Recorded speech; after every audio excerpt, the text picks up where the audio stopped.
Hi guys, welcome back another blog. एक और interesting blog में आपका स्वागत है। तो हमने पिछले ब्लॉग में आपको दिखाया था कि हम लोग कुसमा से बेनी तक पहुंचे हैं और बेनी में हम लोगों ने कुछ देर स्टे किया था। वहां पे हमने पूछा कई लोगों से कि ये छोटी गाड़ी जो है वो मुक्तिनाथ जाएगी कि नहीं। तो वहां पे लोगों ने मना किया, वो कहे कि नहीं, आप ये छोटी गाड़ी लेकर के मुक्तिनाथ मत जाइए क्योंकि कई जगह गाड़ी स्टक हो जाएगी।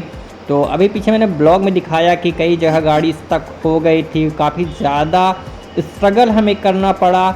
और अभी रास्ता ठीक है, हम लोग बेनी से आगे निकल चुके हैं। तो मैंने पहले भी बताया था कि बेनी वह जगह है जहाँ पर मुस्तांग जाने के लिए अंतिम पेट्रोल पंप है। तो अगर आप मुस्तांग जा रहे हैं तो अपनी टंकी यहीं पर फुल करा लीजिए क्योंकि आगे आपको कोई पेट्रोल और डीजल पंप नहीं मिलेंगे। तो आगे बहुत ज़्यादा समस्याएं हो जाएगी, आप स्टक हो जाएंगे, कहीं ना कहीं फंस जाएंगे। और जो आगे का रास्ता है वो बहुत ज़्यादा कठिन रास्ता होने वाला है। एक हिसाब से हम कह सकते हैं कि इंडिया से अगर आप हैं तो आप लद्दाख जा रहे हैं, वैसी फीलिंग दिलाने वाला है आगे का रास्ता। और हमें बहुत ज़्यादा कठिनाइयाँ हुई हैं इन रास्तों पर। तो आप पूरा ब्लॉग देखिए, ब्लॉग काफ़ी लंबा है, करीब 28 से 30 मिनट का ये ब्लॉग है, लेकिन भरपूर एडवेंचर से भरा हुआ ब्लॉग है। आपको एक एक सेकंड देखने में बहुत ज़्यादा मज़ा आएगा क्योंकि हर पल कुछ न कुछ कठिनाइयाँ आपको देखने को मिलेगी। जो मैंने फेस की है आपको हम दिखाएंगे, आप ऑनलाइन देख सकते हैं। और अगर आप मुक्तिनाथ अपनी गाड़ी से आना चाहते हैं तो इन सब कठिनाइयों का सामना आपको भी करना पड़ेगा क्योंकि कई जगह ऐसे हैं जहाँ पे जलभराव की स्थिति है, पानी भरे हैं और गड्ढों का बिल्कुल भी अंदाज़ा नहीं होता है और सामने से भारी भारी गाड़ियाँ भी आती हैं। और सबसे ज़्यादा ये है कि रोड का पता ही नहीं है, रोड है कहाँ पर, एकाएक रोड ख़त्म हो जाते हैं। साइड से डाइवर्जन बनाया गया है, उधर से आपको जाना रहता है। और सामने देखिए बड़ी गाड़ियाँ जब आती हैं तो हमें बिल्कुल भी साइड में गाड़ी रोकना भी पड़ता है क्योंकि रोड ज़्यादा चौड़ी है नहीं। दूसरी चीज़ सबसे बड़ी बात यह है कि रोड पे ट्रैक्शन बिल्कुल भी नहीं है और अगर आप थोड़ी सी भी गलती करते हैं तो फिर बहुत ज़्यादा भारी नुकसान उठाना पड़ सकता है। और यहाँ पे रोड कंस्ट्रक्शन का काम ऑलरेडी चल रहा है, रोडें बनाई जा रही हैं और रोड काफ़ी ज़्यादा अच्छी बनाई जा रही हैं। जो कि देखिए आप साइड में रोड बन रही है तो उसमें सरिया डाल करके रोड मजबूती के साथ बनाया जा रहा है ताकि काफ़ी दिनों के लिए रोड बने और चले। लेकिन सबसे ज़्यादा प्रॉब्लम यहाँ पर यह है लैंडस्लाइड का कि अगर लैंडस्लाइड होता है तो पूरी की पूरी रोड काली गंडकी रिवर में चली जाती है, जो कि हमारे राइट साइड आपको दिखाई दे रही होगी। और जैसे ही ट्रक या बस आती हैं तो हमें रुकना पड़ता है और फिर रुक करके आगे बढ़ना पड़ता है। तो ऐसे ही है, काफ़ी देर तो वेट भी करना पड़ता है क्योंकि गाड़ियों की लंबी कतारें भी लग जाती हैं। और जो ट्रकें हैं, जो बड़ी गाड़ियाँ, वो काफ़ी स्पीड में भी आती हैं क्योंकि वो यहाँ के लोग हैं, यहीं पे चलाने वाले हैं गाड़ी। तो और दूसरी प्रॉब्लम ये है कि हम दूसरे देश में आए हैं तो फिर यहाँ के जो रूल्स हैं उसे फॉलो करना पड़ेगा। और पहाड़ों के रूल्स है कि आप हॉर्न नहीं बजा सकते हैं। नेपाल में हॉर्न बजाना प्रतिबंधित है, एक बात आप ये भी जान लें। और रही बात मुक्तिनाथ आने की, तो मुक्तिनाथ वो ट्रैक है जो सबसे ज़्यादा कठिन माना जाता है नेपाल का। और सबका एक ड्रीम होता है कि मैं मुक्तिनाथ जाऊं, लेकिन मुक्तिनाथ जाने के लिए बहुत ज़्यादा कठिनाइयों का सामना करना पड़ता है। यहाँ पर क्रैशेस बहुत ज़्यादा होते हैं और हर जगह, हर एक रास्ता, हर एक मोड़ बहुत ही ज़्यादा चैलेंजिंग फुल है। और यहाँ पे देखिए, यहाँ भी लैंडस्लाइड हुआ था पहले और यहाँ भी रास्ता थोड़ा सा सकरा हो गया है। और एक बात ये है कि अगर आप छोटी गाड़ी लेकर के आते हैं, अल्टो जैसी गाड़ी लेकर के आते हैं, तो फैमिली के साथ बिल्कुल भी मत आइए क्योंकि इसमें कहीं कहीं गाड़ी स्टक हो जाती है तो आपको धक्का भी लगवाना पड़ता है। तो ये सब है। अगर आपके पास स्कॉर्पियो, बोलेरो जैसी गाड़ी या फिर इको स्पोर्ट, नेक्सॉन जैसी गाड़ी है तो आप इस टूर को बहुत अच्छी तरीके से कर सकते हैं। उसके लिए आपको एक कुशल ड्राइवर होना बहुत ज़्यादा ज़रूरी है। रास्ते आप देख रहे होंगे अब धीरे धीरे कठिनाई की ओर बढ़ते जा रहे हैं और मज़ा भी आ रहा गाड़ी चलाने में। एक नया चैलेंज है, लेकिन चैलेंज उतना भी ज़्यादा रिस्क से भरा हुआ है। और हर जगह आपको जेसीबी लगी हुई मिलेंगी, हर जगह काम चलता हुआ मिलेगा आपको। और यहाँ पे रूल्स है 12 बजे से 1 बजे तक का 1 घंटे के लिए आपको रोक दिया जाएगा जहाँ भी आप रहेंगे, और कंस्ट्रक्शन का काम किया जाता है। रोड जहाँ पे डैमेज है वहाँ बनाई जाती है, जहाँ पे लैंडस्लाइड हुआ रहता है उसे क्लियर किया जाता है, क्योंकि ये लैंडस्लाइड जोन है। तो यहाँ से लेकर के जोमसोम तक हर जगह लैंडस्लाइड होता रहता है, और बारिश बहुत जल्दी होती है यहाँ पर। तो बारिश की संभावना न के बराबर आपको लगता है कि नहीं होगी, लेकिन तुरंत भी बारिश हो जाती है। हम लोग भी बेनी से जब निकले तो मौसम थोड़ा थोड़ा बन रहा था, लगा नहीं कि बारिश होगी, लेकिन आगे चल करके एक बारिश हो ही गई और एक लहरा पानी गमक के बरस गया भाई। तो बारिश होने के बाद फिर तो रास्ता बहुत ज़्यादा कठिन हो गया था। अभी देखिए रोड यहाँ पे बन रही है, तो रोड काफ़ी चौड़ी बनाई जा रही है। हो सकता है 5 से 10 सालों में बहुत अच्छी रोड कंडीशन हो जाए यहाँ पर। देखिए भाई साहब ट्रैक्टर वाले बहुत ज़बरदस्त आ रहे थे। तो यहाँ पे आपको बहुत ज़्यादा पेशेंस के साथ गाड़ी चलाना पड़ेगा। जब आपको आगे से रोड क्लियर मिले तभी आप जाइए, क्योंकि अगर थोड़ी सी भी गलती हुई यहाँ पर तो आप सीधे काली गंडकी नदी में जा कर के गिरेंगे और आपके पास कोई ऑप्शन होगा नहीं बचने के लिए। तो आप अगर आते हैं तो इन सब बातों का ध्यान रखिए और इन्जॉय करिए। अभी रोड बहुत ज़्यादा अच्छी मिल गई है, तो हम भी यहाँ से निकलने की कोशिश करते हैं और दिखाएंगे आगे का पूरा रास्ता। फ़िलहाल ये ब्लॉग बहुत ज़्यादा लंबा हो रहा है, तो लंबा ब्लॉग होने की वजह से आप इसे स्किप मत करिएगा, क्योंकि अगर आप अपनी गाड़ी लेकर के आते हैं तो क्या क्या कठिनाइयाँ हैं आपको देखने को मिलेगी, और एक ड्राइवर के लिए क्या क्या चैलेंजफुल रहता है, तो वो सारी जानकारी आपको मिल जाएगी। और बहुत ही ज़्यादा अच्छा व्यू है यहाँ पे, जो नज़ारे हैं बहुत ज़्यादा अल्टीमेट है। अगर आप एडवेंचर के शौकीन हैं तो आपके लिए ये जगह बनी है, जो कि आपको बहुत ज़्यादा इंजॉयफुल रहेगी। आप बहुत ज़्यादा इंजॉय करेंगे अगर आप मुक्तिनाथ आते हैं। और काली गंडकी रिवर जो नदी है, बहुत ज़्यादा मान्यता है नेपाल में इस नदी की। तो मैं आपको थोड़ा कुछ बताना चाहता हूँ कि नेपाल में इस नदी को क्यों माना जाता है। जैसे इंडिया में गंगा नदी की पवित्रता है, वैसे ही यहाँ पर लोग काली गंडकी नदी को बहुत ही ज़्यादा पवित्र मानते हैं। और काली गंडकी रिवर का अगर पानी आपने देखा हो तो बहुत ज़्यादा काला काला है। तो काला होने का कारण ये है कि जो यहाँ के पहाड़ हैं, हिमालयन श्रेणी है, वहाँ पर काली मिट्टी है, और वही काली मिट्टी बह करके लैंडस्लाइड में इस नदी के अंदर जाती है, जिससे ये पानी काला हो जाता है। तो बारिश के मौसम में बहुत ज़्यादा मिट्टी इसमें बह करके जाती है।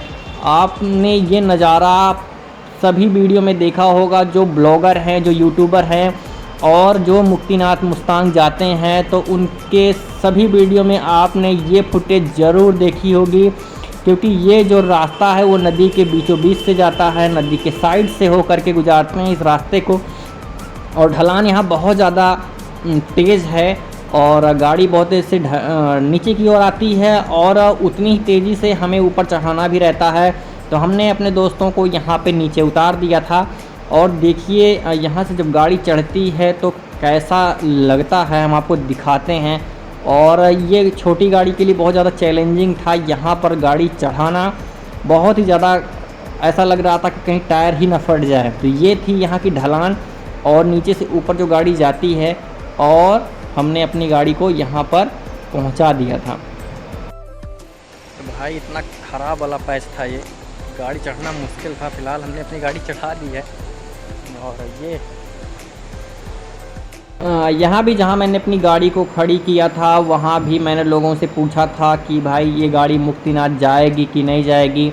और यहाँ पे फर्स्ट वाटर क्रॉसिंग मिली थी, जो कि नदी है उधर से आती है और बहती है, यहाँ पे वाटर क्रॉसिंग बनती है, और ये नदी सीधे बगल में ही काली गंडकी रिवर में मिलती है जा कर के।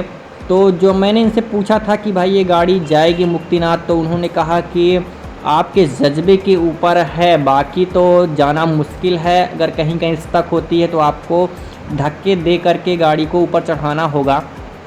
तो एक भाई थे, इन्होंने ही कहा कि ये गाड़ी जाएगी, तो उनके ही कहने के अनुसार हम लोगों ने आगे का रास्ता चुना, जो कि काफ़ी ज़्यादा चैलेंजिंग फुल होने वाला है। तो बहुत ज़्यादा मज़ा आएगा आगे। आप बने रहिए हमारे साथ और देखते रहिए और इन्जॉय करते रहिए, बहुत ज़्यादा मज़ा आएगा। जहाँ पर कुछ गांव मिलता है वहाँ पे रोड तो थोड़ा बनी भी रहती है, पक्की रोड मिल जाती है देखने को, लेकिन जैसे ही गांव क्रॉस होता है तो फिर रास्ता वैसे ही हो जाता है जैसे हमें पहले देखने को मिला था। यहाँ भी देखिए पानी से भरा रोड है, तो बहुत ज़्यादा कीचड़ है, चलाना स्किड करती है गाड़ी, इसमें बहुत ज़्यादा दिक्कत नहीं है फ़िलहाल अभी के लिए। आगे चलिए देखते हैं और कितना ज़्यादा चैलेंजिंग रोड हमें मिलता है। और हमारे लिए चैलेंज फुल तो बिल्कुल भी है, क्योंकि गाड़ी का ग्राउंड क्लियरेंस उतना ज़्यादा नहीं है, 170 mm का ग्राउंड क्लियरेंस है। और दूसरी चीज़, गाड़ी में उतनी ज़्यादा पावर नहीं है जितनी ज़्यादा पावर इस रोड पे गाड़ी चलाने के लिए चाहिए। यहाँ पे 4x4 गाड़ी ही सबसे अच्छा परफॉर्म करेगी, और अगर आपके पास एसयूवी है तो वो अच्छा परफॉर्म करेगी, तो मज़ा आपको बहुत ज़्यादा आएगा। क्योंकि हम एक छोटी सी गाड़ी को लेकर के जब जा रहे हैं, तो आप भी आइए, और नेपाल अगर घूमने आते हैं तो मुक्तिनाथ जी के दर्शन के लिए ज़रूर जाइए, क्योंकि हर एक बंदे का ड्रीम होता है मुक्तिनाथ जी के दर्शन करने के लिए। हमारा भी ड्रीम था, और हम इंडिया से, अमेठी डिस्ट्रिक्ट से मुक्तिनाथ जी के दर्शन करने के लिए इतनी दूर आए हैं। आप देखिए यहाँ भी जो 2 गाड़ियाँ खड़ी हैं वो भी एसयूवी हैं, और आगे कई चेक पोस्ट पड़ती हैं जहाँ पे आपकी गाड़ी का भंसाल चेक होगा, आपकी गाड़ी का उत्तर प्रदेश यातायात के तहत एक पास बनता है वो भी चेक होगा, 610 रुपये का रहता है। और मुक्तिनाथ दर्शन को जाने के लिए सबसे ज़्यादा ज़रूरी है कि प्रत्येक व्यक्ति का जो पर्सनल एक पास बनता है अन्नपूर्णा कंजर्वेशन का और अन्नपूर्णा ट्रैकिंग का, उसके लिए आपको जो पास इशू किया जाता है उसे हर जगह चेक किया जाता है। तो इसलिए आप ज़रूर अपना पास और जो गाड़ी का भंसाल है और जितने भी कागज़ वहाँ से इशू किए गए हैं उसे आप एक जगह रखिए, ताकि आपको दिखाने में ज़्यादा समय वेस्ट ना हो और आप अपनी यात्रा को अच्छे से कर सकें। नहीं तो आपको फ़ाइन भरना पड़ जाएगा अगर आपके पास पास नहीं होगा, नहीं तो आपको वहीं से वापस कर दिया जाएगा चेक पोस्ट से। तो अभी चेक पोस्ट आने वाली है और वहाँ दिखाएंगे आपको क्या क्या चेक किया जाता है। अभी यहाँ पे रोड देखिए, थोड़ा सा ज़्यादा चौड़ा है, देखने में अच्छा लग रहा है, और नदी का जो व्यू है वो भी काफ़ी अच्छा है। यहाँ पे देखिए रोड थोड़ी सकरी हो गई है, और ये देखिए कितना ज़्यादा पतला रोड है, और यहाँ से गाड़ी निकालना है तो मज़ा बहुत ज़्यादा आ रहा है भाई। अगर आप भी आएंगे तो आप भी बहुत ज़्यादा एंजॉय करेंगे, हर एक पल पर आप एडवेंचर करेंगे भाई, और क्या चाहिए। जिस बंदे के जीवन में एडवेंचर है वो मुक्तिनाथ ज़रूर आए, और अगर ये 1-2 साल के अंदर वो आता है तभी उसको ऐसी लुक देखने को मिलेगी यहाँ की। अभी आप सामने देखिए, आपको दिख रहा होगा कि जैसे 2 पहाड़ियाँ एक जैसी जुड़ रही हों।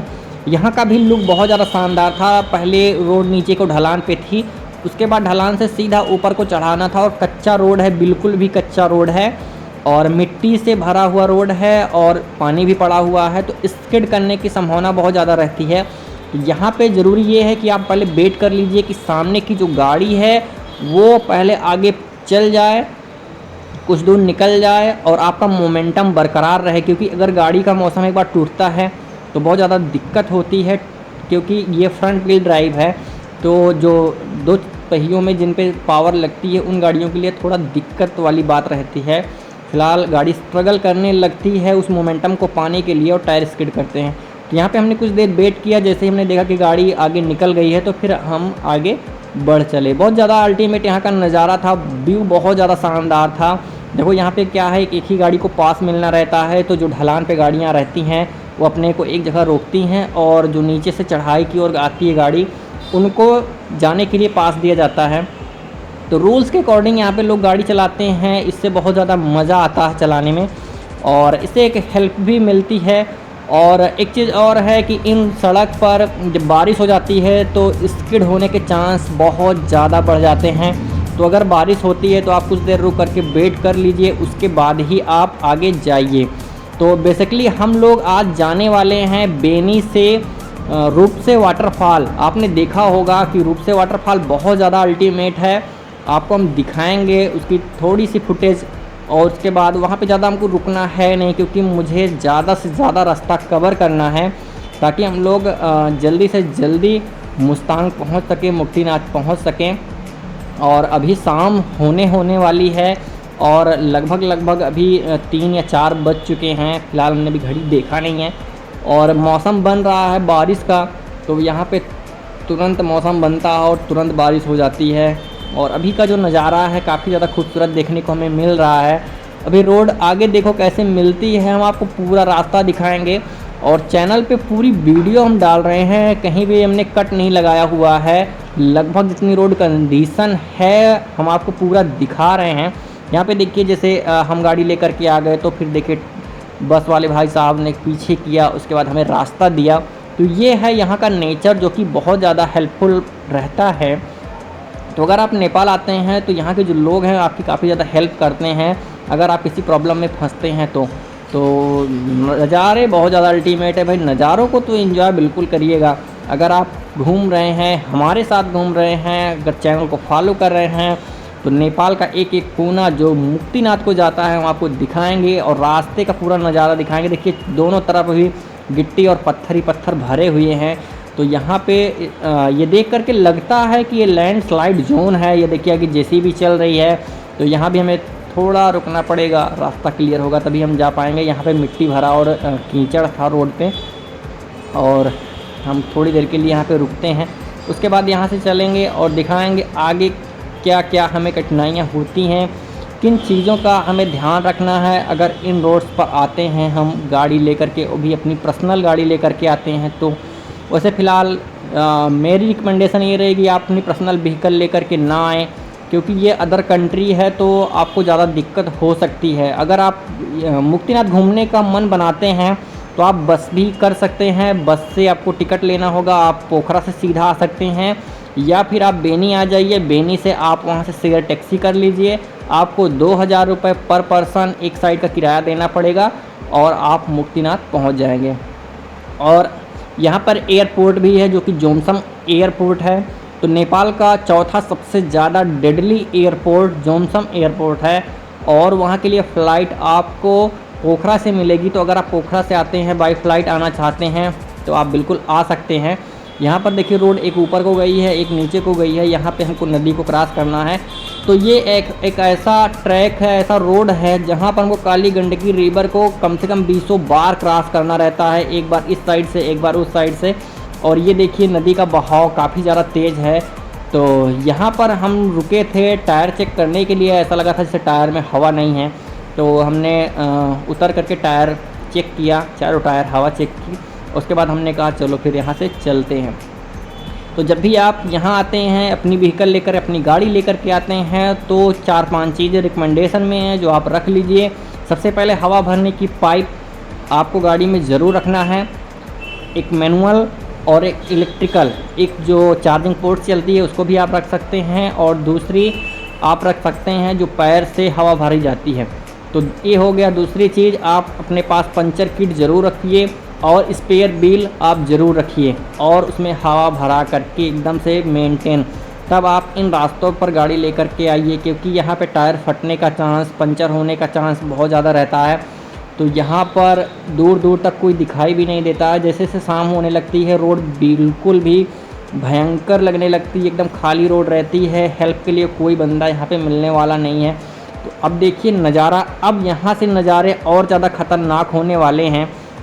और यहाँ पे देखिए सामने से गाड़ी आ रही है तो हमें अपनी लेफ़्ट साइड में ही गाड़ी रोकना पड़ेगा, तभी वो गाड़ी निकल पाएगी। तो ऐसे नज़ारे अब आपको बिल्कुल देखने को मिलेंगे। और जो नीचे नदी है काली गंडकी रिवर, उसमें भयंकर फ्लो है, आवाज़ नदी की, जो पानी की आवाज़ है हमें बहुत बखूबी सुनाई दे रही थी।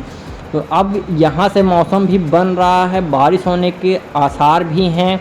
तो अगर भगवान करे बारिश ना हो, अगर बारिश हो गई तो हमारे लिए चलना बहुत ज़्यादा मुश्किल हो जाएगा। तो ये देखिए नज़ारा बहुत ज़्यादा अल्टीमेट है।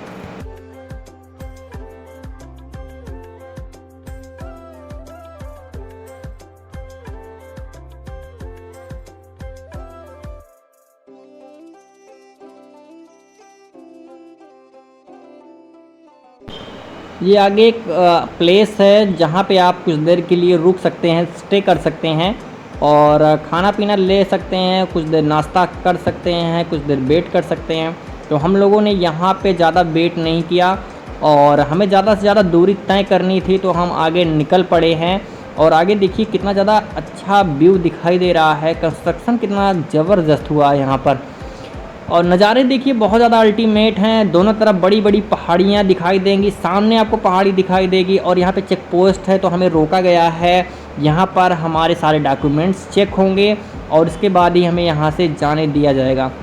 और ये नदी का फ्लो देखिए कितना ज़्यादा नज़ारा अच्छा है, मतलब नज़ारे आपको इतना ज़्यादा ज़बरदस्त देखने को मिलेंगे और रास्ते उससे भी ज़्यादा डेंजर देखने को मिलेंगे। तो हर पल आपको कुछ ना कुछ नया देखने को मिलेगा। मज़ा बहुत ज़्यादा आ रहा है भाई, क्या बताएं, मतलब अल्टीमेट है।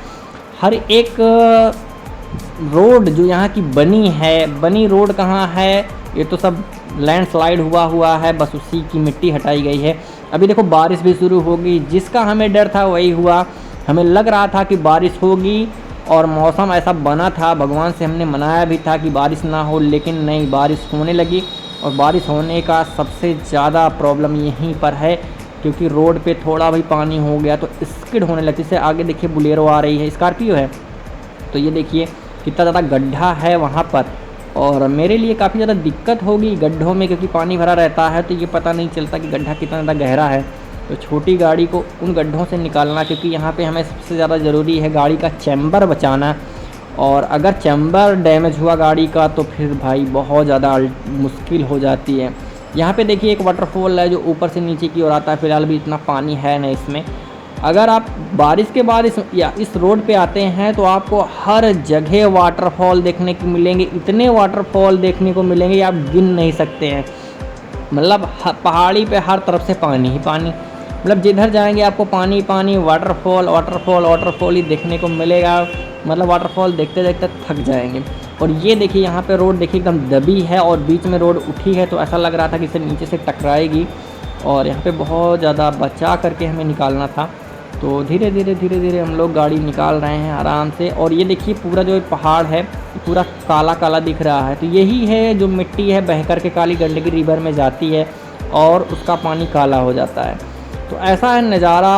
अभी और 7 मिनट की वीडियो है, अभी हम 7 मिनट और आपको डिस्क्राइब करेंगे और रूप से वाटरफॉल ले चलेंगे। रूप से वाटरफॉल बहुत ज़्यादा अल्टीमेट है और कहीं ना कहीं रूप से वाटरफॉल हमें दिखाता है कि वो मिनी दूध सागर है। अगर आप उसको देखेंगे एक बार कि आपको लगेगा कि दूध सागर वाटरफॉल है। बहुत ज़्यादा ज़बरदस्त दिखाई दे रहा था हमें वाटरफॉल।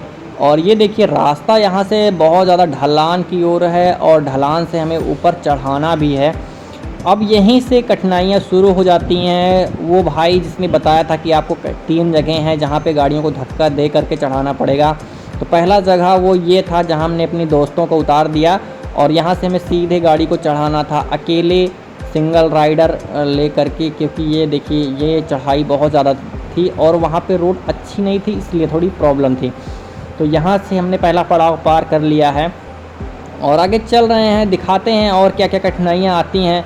मज़ा बहुत ज़्यादा आ रहा है भाई और उतना ज़्यादा चैलेंजिंग है ये रास्ता हमारे लिए, क्योंकि अभी तक मैंने इंडिया में ऐसे रोड पे गाड़ी नहीं चलाई थी। पहली बार ये मेरा था जहाँ पर मैं इन रास्तों पर आया था। और ये रास्ते इतने ज़्यादा लंबे हैं कि ख़त्म होने के नाम भी नहीं ले रहे हैं। यहाँ भी एक लेफ़्ट साइड में वाटरफॉल है और अभी तो सूखा है, पानी नहीं है, लेकिन काफ़ी ज़्यादा अच्छा दिख रहा है। और ये देखिए सामने की रोड। और अब हर जगह ऐसे ही रोड देखने को मिलेगी। धीरे धीरे चैलेंज और बढ़ता जा रहा है, क्योंकि ये रोड मिट्टी और पत्थर से बने हैं। तो कहीं कहीं ऐसा है कि पत्थर खिसक गए हैं तो मिट्टी बह जाती है बारिश में, तो केवल पत्थर ही पत्थर बचता है और पत्थर बचता है तो पत्थर चैम्बर में लगने के बहुत ज़्यादा डर रहता है। अभी फ़िलहाल देखिए गांव आ गया है तो रोड फिर से अच्छी हो गई है। तो जहाँ जहाँ हमें गांव देखने को मिलते हैं वहाँ वहाँ पे कस्बे हैं, वहाँ पे रोड अच्छी रहती है, लेकिन जैसे कस्बे ख़त्म होते हैं फिर से वही रोड खतरनाक। ये देखिए वाटर क्रॉसिंग है, यहाँ पे जल विद्युत परियोजना भी है जो ये पानी उसी में जा रहा है और उसके बाद वहाँ बिजली बनाई जाती है। तो ये देखिए यहाँ लिखा हुआ है। तो और ये यहाँ पे पुल है, ये भी नदी को क्रॉस करने के लिए है।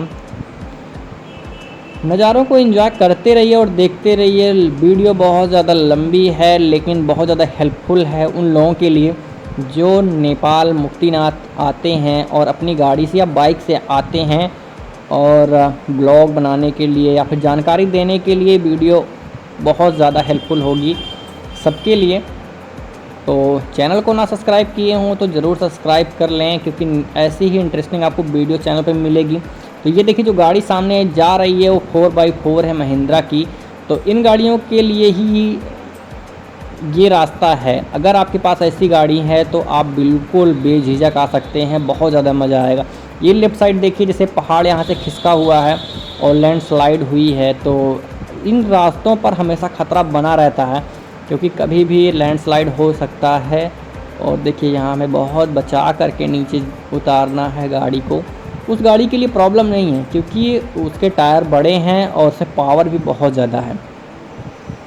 और हमारे देखिए राइट साइड में नदी बह रही है और भाई नज़ारे तो बहुत ज़्यादा मस्त हैं। तो अगर आप लद्दाख जाते हैं तो लद्दाख में आपको ऐसी रोड नहीं देखने को मिलेगी। थोड़ी थोड़ी वाटर क्रॉसिंग है लद्दाख में भी, लेकिन इतनी नहीं है जितनी यहाँ पर है। यहाँ तो 200 किलोमीटर रोड ऐसे ही है। जब आप पोखरा से आएंगे तो पोखरा से 100 किलोमीटर करीब रोड अच्छी है, और उसके बाद से जो ये 100 किलोमीटर का ट्रैक है, 102 किलोमीटर का बेनी से लेकर के जोमसोम मुक्तिनाथ तक का, वो बहुत ज़्यादा खतरनाक है। देखिए एक छोटा सा वाटरफॉल आपको रोड पे दिखाई देगा जो कि ऊपर पहाड़ी से पानी आ रहा है, कितना ज़्यादा अच्छा। यहाँ देखिए गाड़ी मेरी स्टक हो गई है, ऊपर चढ़ नहीं रही थी तो यहाँ पे धक्का देना पड़ा था। तो ये है दूसरा पड़ाव और ये देखिए क्या नज़ारे हैं। तो यहाँ पे जो हमारे दोस्त हैं वो नीचे पैदल चल रहे हैं, तो हमें जाना है नीचे गाड़ी थोड़ा ढलान से उतार करके, वहाँ पे इनका वेट करना है कि ये आ जाएं और उसके बाद फिर हम आगे का रास्ता तय करते हैं। तो ऐसे ऐसे कुछ चैलेंजिंग स्पॉट मिले थे हमें। और यहाँ पे देखिए यहाँ पे पत्थर पे गाड़ी स्टक हो गई है जो कि स्किड कर रही थी, आगे पत्थर है तो गाड़ी चढ़ नहीं रही थी। तो यहाँ भी हमें हेल्प की ज़रूरत थी, तो जो दोस्त थे हमारे उन्होंने हेल्प किया।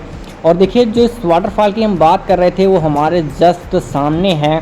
और देखिए यहाँ पे क्या है कि वो सामने जो गाड़ी दिख रही है वहाँ पे लोग वेट करते हैं, जब ये गाड़ी वहाँ जाती है तो वहाँ से गाड़ी आती है। लेकिन एकाएक हमारे सामने एक गाड़ी आ गई थी और यहाँ पे बिल्कुल बहुत ज़्यादा दिक्कत थी, लेकिन हमने थोड़ा सा अपना गाड़ी लेफ्ट लिया और यहाँ पे थोड़ी स्पेस हो गई जिससे वो गाड़ी निकल गई। तो ये है वो प्लेस जिसकी हम बात कर रहे थे। बहुत ज़बरदस्त वाटरफॉल है, आप यहाँ आ करके कुछ देर के लिए वेट कर सकते हैं और यहाँ का लुत्फ़ उठा सकते हैं। बहुत बड़ा वाटरफॉल है, इसका नाम रूपसे वाटरफॉल है। अगर आप गूगल मैप पे डालेंगे तो आपको रास्ते में दिखेगा, रूपसे वाटरफॉल हो करके ही रास्ता आगे जाता है। तो ये वीडियो यहीं पर हम एंड करेंगे, यहाँ का थोड़ा व्यू आप देख लीजिए। और रूपसे वाटरफॉल के बाद सीधा हम आपको मिलेंगे जोमसोम, तो आगे आपको रोड दिखाएंगे कि जोमसोम कैसा है, रोड कंडीशन क्या है जोमसोम तक की। तो ये यहाँ का व्यू था, बहुत ज़्यादा अल्टीमेट था। अगर वीडियो इन्फॉर्मेटिव लगी हो तो चैनल को ज़रूर लाइक करें, सब्सक्राइब करें, दोस्तों के साथ शेयर करें। फिर मिलेंगे आगे वाली वीडियो में।